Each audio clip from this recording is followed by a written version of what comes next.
ಶ್ರೀ ಗಣೇಶ ಶಾರದಾ ಗುರುಭ್ಯೋ ನಮಃ.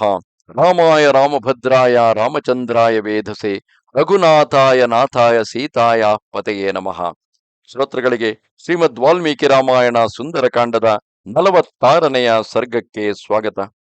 ಹಿಂದಿನ ಅಧ್ಯಾಯಗಳಲ್ಲಿ 7 ಮಂದಿ ಅಮಾತ್ಯ ಪುತ್ರರನ್ನು, ಪ್ರಹಸ್ತ ಪುತ್ರನಾದ ಜಂಬುಮಾಲಿಯನ್ನು, 80,000 ಕಿಂಕರರೆಂಬ ರಾಕ್ಷಸರನ್ನು ಕೊಂದು ಆ ಅಶೋಕವನವನ್ನು ಧ್ವಂಸ ಮಾಡಿ ಅಲ್ಲಿದ್ದ ಚೈತ್ಯ ಪ್ರಾಸಾದವನ್ನು ನಾಶ ಮಾಡಿ ಹನುಮಂತನು ಇನ್ನೂ ಬರಲಿರುವ ರಾಕ್ಷಸರಿಗಾಗಿ ಕಾಯುತ್ತಾ ಆ ಅಶೋಕವನದ ಹೆಬ್ಬಾಗಿಲಿನಲ್ಲಿ ಕುಳಿತುಕೊಳ್ಳುತ್ತಾನೆ. ಹತಾನ್ ಮಂತ್ರಿ ಸುತಾನ್ ಬುದ್ಧ್ಯ ವಾನರೇಣ ಮಹಾತ್ಮನ ರಾವಣ ಸಂವೃತಾಕಾರ ಸಕಾರಮತಿ ಮುತ್ತಮ. ಮಹಾತ್ಮನಾದ ವಾನರನು ಸೈನ್ಯ ಸಮೇತರಾದ ಅಮಾತ್ಯ ಪುತ್ರರನ್ನು ಸಂಹರಿಸಿದನು ಎಂಬ ವಾರ್ತೆಯನ್ನು ಕೇಳಿ ರಾವಣನ ಮನಸ್ಸಿನಲ್ಲಿ ಭಯ ಉಂಟಾಯಿತು. ಆದರೆ ಅದನ್ನು ಬಹಿರಂಗಪಡಿಸದೆ ಉತ್ತಮವಾದ ಬುದ್ಧಿಯಿಂದ ಮುಂದೆ ಮಾಡಬೇಕಾದ ಕರ್ತವ್ಯದ ಬಗ್ಗೆ ಆಲೋಚಿಸಿದನು.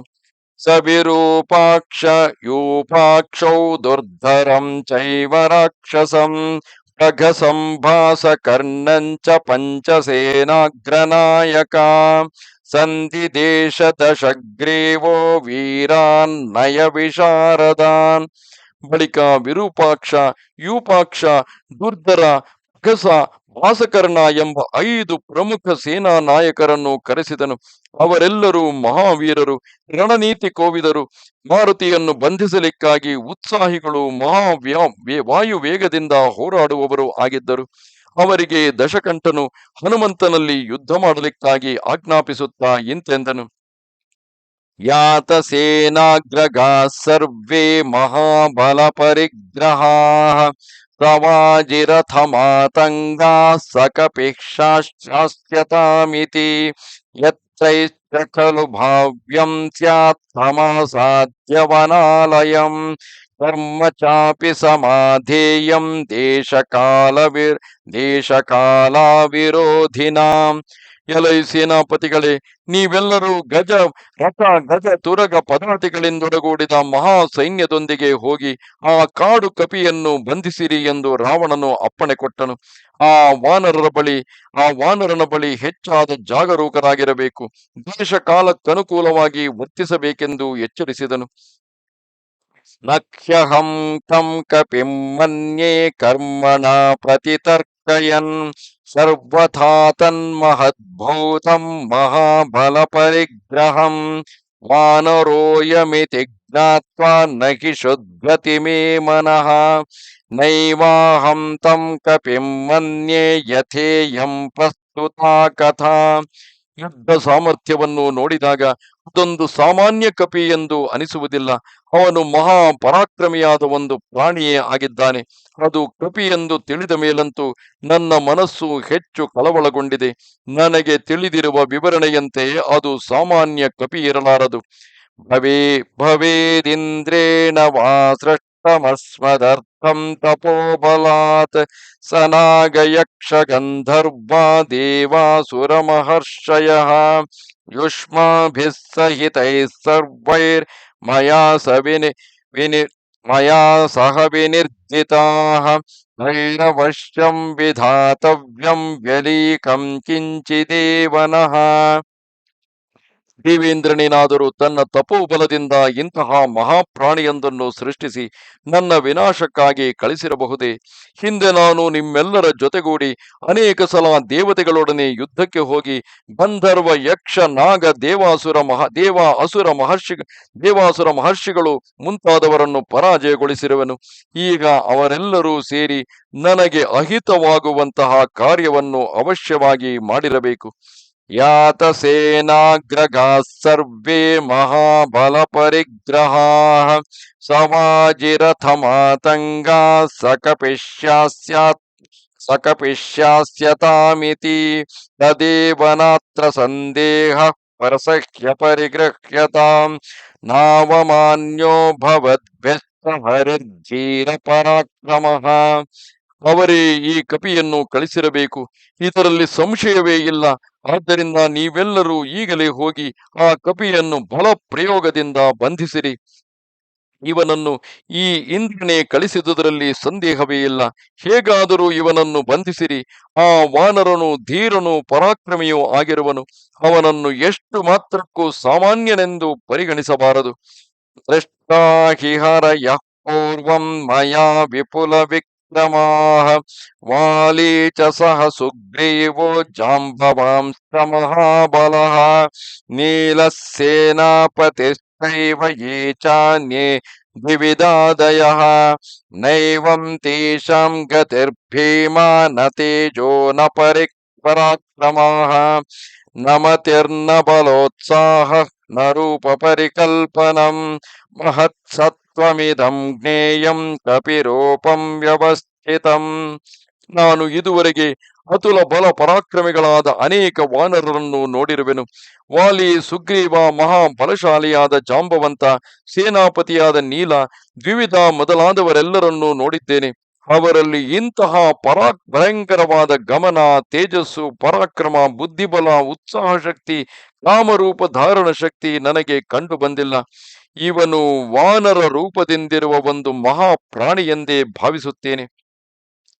ಪ್ರಯತ್ನಂ ಮಹದಾಸ್ಥಾಯ ಕ್ರಿಯತಾಮಸ್ಯ ನಿಗ್ರಹಃ ಕಾಮಂ ಲೋಕಾಸ್ತ್ರಯಸ್ಸೇಂದ್ರಾ ಸಸುರಾಸುರಮಾನಮಃ ಭವತಾಮಗ್ರತಸ್ಥಾತುಂ ನ ಪರ್ಯಾಪ್ತರಣಾಜಿರೇ ತಥಾಪಿ ತು ನ ಯಜ್ಞೇನ ಜಯಮಾಕಾಂಕ್ಷತಾರಣೇ ಆತ್ಮಾರಕ್ಷಪ್ರಯತ್ನೇನ ಯುದ್ಧ ಸಿದ್ಧರ್ಹಿ ಚಂಚಲ. ಮಹಾಪ್ರಯತ್ನದಿಂದ ನೀವು ಆ ಕಪಿಯನ್ನು ಬಂಧಿಸಿ ತನ್ನಿರಿ.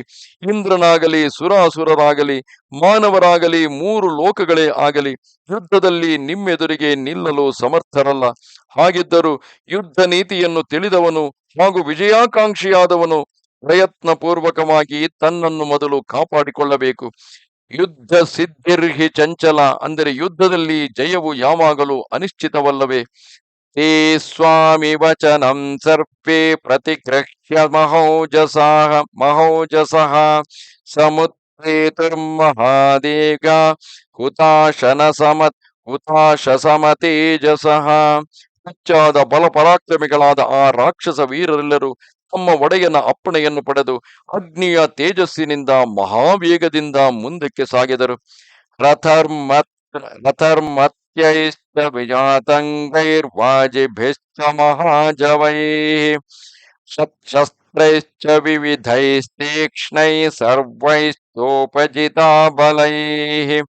ಆಗ ಅವರು ರಥಗಳನ್ನು, ಮದಗಜಗಳನ್ನು, ವೇಗವಾಗಿ ಧಾವಿಸುವ ಕುದುರೆಗಳನ್ನು ಹತ್ತಿಕೊಂಡು ತೀಕ್ಷ್ಣವಾದ ವಿವಿಧವಾದ ಅಸ್ತ್ರಗಳನ್ನು ಧರಿಸಿಕೊಂಡು ಬಲಸಂಪನ್ನರಾಗಿ ಒಪ್ಪುತ್ತಿದ್ದರು. ತತಸ್ತು ದದೃಶುರ್ವೀರ ದೀಪ್ಯಮಾನಂ ಮಹಾಕಪಿಂ ರಶ್ಮಿಮಂತಮಿಮೋದ್ಯಂತಂ ಸ್ವತೇಜೋ ರಶ್ಮಿಮಾಲಿನಂ ತೋರಣಸ್ಥಂ ಮಹೋತ್ಸಾಹಂ ಮಹಾಸತ್ವಂ ಮಹಾಬಲಂ ಮಹಾಮತಿಂ ಮಹಾವೇಗಂ ಮಹಾಕಾಯಂ ಮಹಾಭುಜಂ ತಂ ಸಮೀಕ್ಷ್ಯೈವ ತೇ ಸರ್ವೇ ದಿಕ್ಷು ಸರ್ವಾಸ್ವಸ್ಥಿತಾಃ ತೈಸ್ತೈಃ ಪ್ರಹರಣೈರ್ಭೀಮೈರಭಿಪೇತು ತತಃ. ಆಗ ಆ ವೀರರು ಉದಯಿಸಿದ ಸೂರ್ಯನಂತೆ ತನ್ನ ದಿವ್ಯ ತೇಜಪುಂಜ ಕಿರಣಗಳಿಂದ ಒಳಗೊಂಡ ಮಹಾದ್ವಾರದ ಮೇಲೆ ಕುಳಿತಿದ್ದ ಹನುಮಂತನನ್ನು ನೋಡಿದರು. ಅವನು ಹೆಚ್ಚಾದ ಉತ್ಸಾಹ ಶಕ್ತಿ ಸಂಪನ್ನನು, ಮಹಾಸತ್ವ ಸಂಪನ್ನನು, ಅದ್ಭುತ ಪರಾಕ್ರಮಶಾಲಿಯು, ಭಾರಿ ಪ್ರತಿಭಾವಂತನು, ಸಾಟಿ ಇಲ್ಲದ ವೇಗವುಳ್ಳವನು, ಎತ್ತರವಾದ ರೂಪವುಳ್ಳವನು, ದೀರ್ಘ ಬಾಹುವು ಆದ ಆ ವಾನರೋತ್ತಮನನ್ನು ದರ್ಶಿಸಿದ ಬಳಿಕ ರಾಕ್ಷಸ ವೀರರೆಲ್ಲರೂ ಎಲ್ಲ ಕಡೆಗಳಿಂದ ಸುತ್ತುವರಿದು ನಿಂತರು. ಅನಂತರ ಅವರು ಎಲ್ಲ ದಿಕ್ಕುಗಳಿಂದಲೂ ಭಯಂಕರವಾದ ವಿವಿಧವಾದ ಆಯುಧಗಳನ್ನು ಹನುಮಂತನ ಮೇಲೆ ಪ್ರಯೋಗಿಸಿದರು. ಸಸ್ಯ ಪಂಚಾಯಸಾಸ್ತೀಕ್ಷ್ಣ ಶೀತ ಪೀತಮುಖಾಶರಾಃ ಶಿರಸ್ಯುತ್ತಲಪತ್ರಾಭಾ ದುರ್ಧರೇಣ ನಿಪಾತಿತಾಃ. ದುರ್ಧರನೆಂಬ ರಾಕ್ಷಸನು ಹರಿತವಾಗಿರುವಂತಹ ಹೊಂಬಣ್ಣದ ರೆಕ್ಕೆಗಳಿಂದ ಕೂಡಿದ್ದ ಲೋಹಮಯವಾದ 5 ಬಾಣಗಳನ್ನು ಹನುಮಂತನ ಶಿರಸ್ಸಿನಲ್ಲಿ ಪ್ರಯೋಗಿಸಿದನು. ಆದರೆ ಅವುಗಳು ತಾಗುತ್ತಲೇ ಮಾರುತಿಗೆ ಕನ್ನೈದಿಲೆಗಳ ಸ್ಪರ್ಶವಾದಂತೆ ಸುಖಾವಹವಾದವು. ಸತೈ ಪಂಚಭಿರಾವಿದ್ಧಕ್ಷರೈ ಶಿರಸಿ ವಾನರಃ ಉತ್ಪಪಾತನದನ್ವ್ಯೋಮ್ನಿ ದಿಶೋ ದಶದಿನಾದಯನ್. ಆ 5 ಬಾಣಗಳು ಶಿರಸ್ಸಿಗೆ ತಾಕುತ್ತಲೇ ಹನುಮಂತನು ದಿಕ್ಕುಗಳನ್ನು ಪ್ರತಿಧ್ವನಿಸುತ್ತಾ ಗರ್ಜಿಸಿ ಆಕಾಶಕ್ಕೆ ನೆಗೆದನು. ತತಸ್ತು ದುರ್ಧರೋ ವೀರ ಸರಥ ಸಜ್ಜ ಕಾರ್ಮುಕಃ ಕಿರನ್ ಶರಶತೈಸ್ತೇಕ್ಷ್ಯೈ ಅಭಿಪೇದೆ ಮಹಾಬಲಃ. ರಥದಲ್ಲಿ ಕುಳಿತಿದ್ದ ಮಹಾಬಲನಾದ ದುರ್ಧರನು ಧನುಸ್ಸನ್ನು ಸಜ್ಜುಗೊಳಿಸಿ ಪುನಃ 106 ಬಾಣಗಳನ್ನು ಹನುಮಂತನ ಮೇಲೆ ಪ್ರಯೋಗಿಸುತ್ತಾ ಆಕ್ರಮಿಸಿದನು. ತತಸ್ತು ದುರ್ಧರೋ ಸಕಪಿರ್ವಾರಯಾಮಾಸ तं ವ್ಯೋಮ್ನಿಶರವರ್ಷಿಣಂ ವೃಷ್ಟಿಮಂತಂ ಪಯೋದಾಂತೆ ಪಯೋಧಮಿವ ಮಾರುತಃ. ಶರದೃತುವಿನ ಪ್ರಾರಂಭದಲ್ಲಿ ಮಳೆಗರೆಯುವ ಮೇಘಗಳನ್ನು ವಾಯುವು ನಿವಾರಿಸುವಂತೆ ಆ ಕಪಿವರನು ತನ್ನ ಮೇಲೆ ಶರಗಳನ್ನು ಮಳೆಗರೆಯುವ ದುರ್ಧರನನ್ನು ಭಯಂಕರವಾದ ಹುಂಕಾರದಿಂದ ಆಗಸದಲ್ಲಿದ್ದೇ ನಿವಾರಿಸಿದನು. ಅರ್ಧ್ಯಮಾನಸ್ತತಸ್ವೇನ ದುರ್ಧರೇಣಾನಿಲಾತ್ಮಜಃ ಚಕಾರ ನಿನದಂಭೂಯೋ ವ್ಯವರ್ಧತ ಚ ವೇಗಮಾಂ ಸದೂರಂ ಸಹಸೋತ್ಪತ್ ದುರ್ಧರಸ್ಯ ರಥೇ ಹರಿಃ ನಿಪಪಾತ ಮಹಾವೇಗೋ ವಿದ್ಯುದ್ರಾಶೇರ್ಗಿರಾವಿವ. ಎದುರಿಸಲು ಅವಶ್ಯಕವಾದ ದುರ್ಧರನ ಶರವರ್ಷದಿಂದ ಪೀಡಿತನಾದ ಪರಾಕ್ರಮಶಾಲಿಯಾದ ವಾಯುಪುತ್ರನು ಪುನಃ ಗಟ್ಟಿಯಾಗಿ ಗರ್ಜಿಸುತ್ತಾ ಮತ್ತಷ್ಟು ಎತ್ತರವಾಗಿ ಬೆಳೆದನು. ಬಳಿಕ ಬಹಳ ಎತ್ತರಕ್ಕೆ ಹಾರಿ ಮಿಂಚುಗಳ ರಾಶಿಯು ಪರ್ವತದ ಮೇಲೆ ಬೀಳುವಂತೆ ದುರ್ಧರ ರಾಕ್ಷಸನ ರಥದ ಮೇಲೆ ಎಗರಿದನು. ಸತಸ್ಸಮಥಿತಾಶ್ವಾಶ್ವಂ ರಥಂ ಭಗ್ನಾಕ್ಷಕೂಬರಂ ವಿಹಾಯ ನೆಪತದ್ಭೂಮೌ ದುರ್ಧರಸ್ತಜೀವಿತಃ. ಮರುಕ್ಷಣದಲ್ಲಿ ಆ ರಥಕ್ಕೆ ಕಟ್ಟಿದ 8 ಕುದುರೆಗಳು ಧ್ವಂಸವಾದವು. ಅಚ್ಚುಮರ ಮೂಕಿ ಮರಗಳು ಮುರಿದು ಹೋಗಿ ರಥವು ನಾಶವಾಯಿತು. ದುರ್ಧರನು ಅಸುನೀಗಿ ಭಗ್ನವಾದ ರಥದಿಂದ ಕೆಳಕ್ಕೆ ಬಿದ್ದನು. ತಂ ವಿರೂಪಾಕ್ಷಯೂಪಾಕ್ಷೌ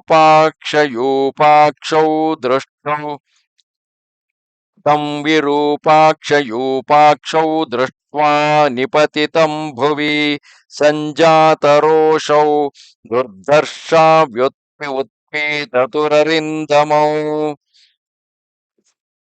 ಅದನ್ನು ನೋಡಿ ಶತ್ರುಹಂತಕರಾದ ಎದುರಿಸಲು ಅಸಾಧ್ಯರಾದ ವಿರೂಪಾಕ್ಷ ಯೂಪಾಕ್ಷರು ಆ ವಿಧವಾಗಿ ದುರ್ಧರನು ನೆಲಕ್ಕುರುಳಿದುದನ್ನು ನೋಡಿ ರೋಷಾವೇಶ ಪೂರಿತರಾಗಿ ಅಂತರಿಕ್ಷಕ್ಕೆ ಹಾರಿದರು.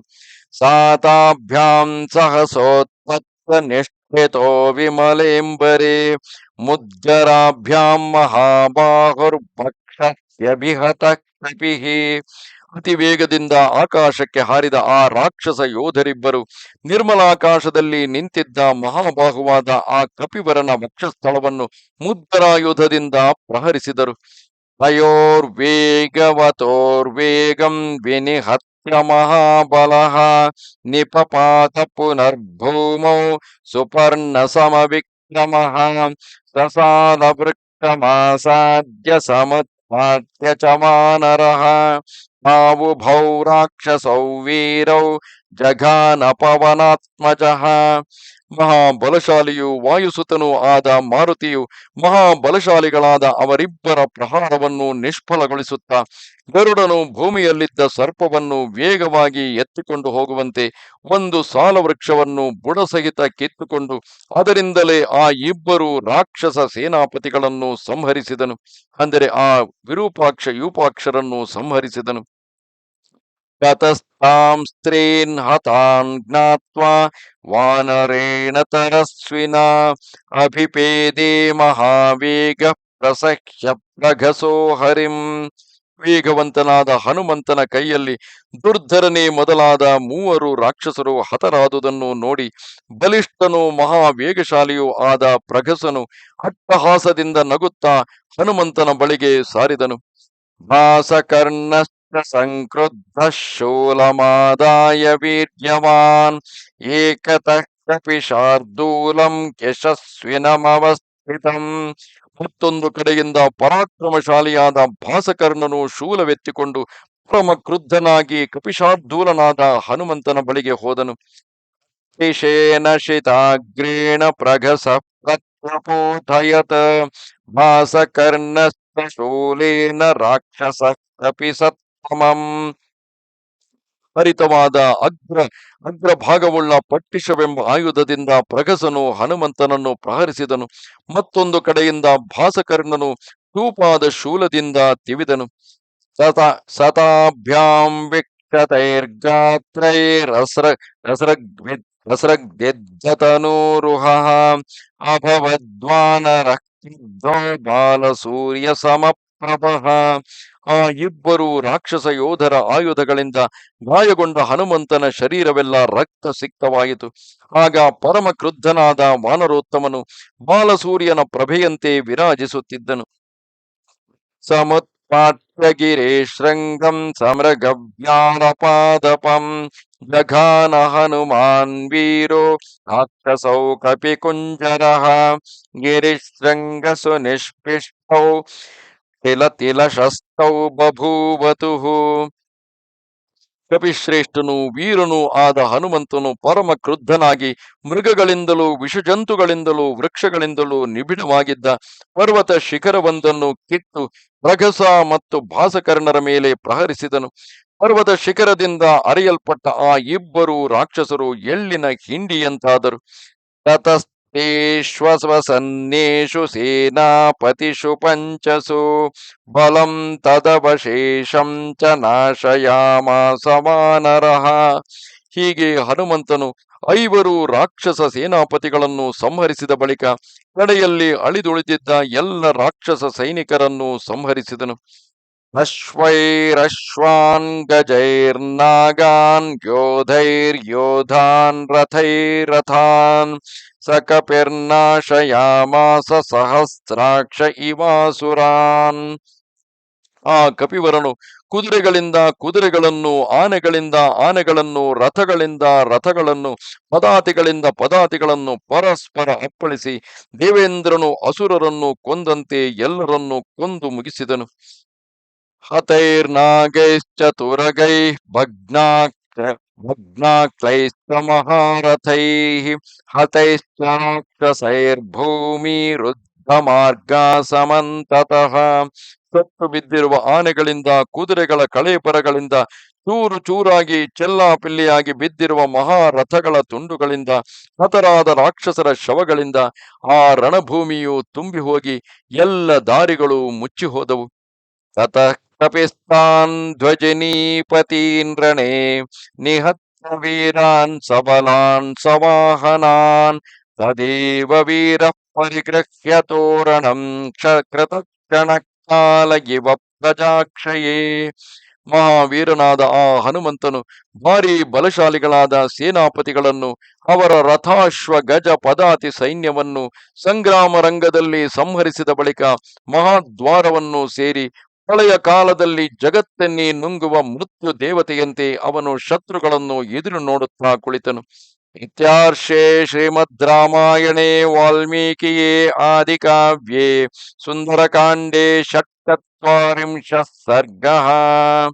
ಮಹರ್ಷಿ ವಾಲ್ಮೀಕಿ ವಿರಚಿತ ಆದಿಕಾವ್ಯವಾದ ಶ್ರೀಮದ್ ರಾಮಾಯಣದ ಸುಂದರಕಾಂಡದಲ್ಲಿ 46ನೆಯ ಸರ್ಗವು ಮುಗಿಯಿತು. ಇಲ್ಲಿಗೆ ನಮಸ್ತೆ ಶಾರದಾ ದೇವಿ ಕಾಶ್ಮೀರ ಪುರವಾಸಿನಿ ತ್ವಾಮಹಂ ಪ್ರಾರ್ಥಯೇ ನಿತ್ಯಂ ವಿದ್ಯಾದಾನಂಚ ದೇಹಿಮೆ. ನಮಸ್ಕಾರ.